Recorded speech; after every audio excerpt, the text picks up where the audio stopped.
क्या आपने कभी सोचा है, मैं कौन हूं? क्या मैं ये शरीर हूं?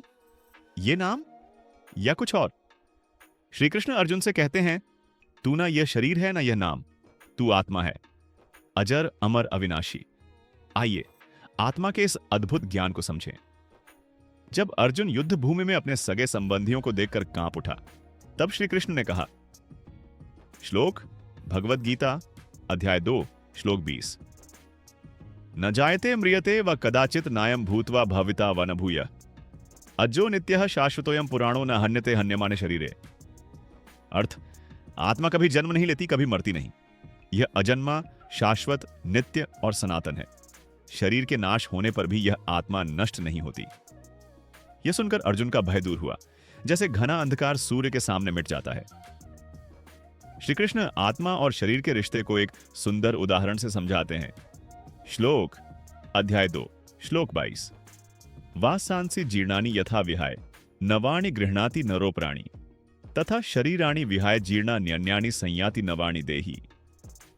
अर्थ, जैसे मनुष्य पुराने वस्त्र त्याग कर नए वस्त्र धारण करता है, वैसे ही आत्मा एक शरीर को छोड़कर नया शरीर धारण करती है। यानी मृत्यु केवल वस्त्र परिवर्तन है, आत्मा कभी नहीं मरती। जब हम ये मान लेते हैं कि हम शरीर हैं, तभी हम दुखी होते हैं। जब कोई हमें बुरा कहता है, जब शरीर रोगी होता है, हम टूट जाते हैं। लेकिन जब समझते हैं मैं आत्मा हूं, तब भीतर शांति आती है, डर मिटता है, क्योंकि आत्मा को कोई जला नहीं सकता, कोई काट नहीं सकता, कोई मार नहीं सकता। श्लोक अध्याय 2 श्लोक 7 23, नैनम छिन्नन्ति शस्त्राणि नैनम दहति पावक न चैनम क्लेदयन्त्यापो न शोषयति मारुतः।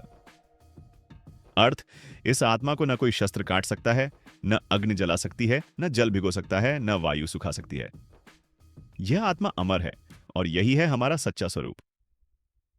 जब कोई हमें छोड़कर जाता है, हमें गहरा दुख होता है, लेकिन गीता सिखाती है आत्मा कहीं नहीं जाती, वह बस शरीर बदलती है। यदि हम समझ जाएं कि मैं आत्मा हूं, तो मोह, भय, ईर्ष्या, क्रोध सब मिटने लगता है। तब मृत्यु भी एक परिवर्तन लगती है, भय नहीं।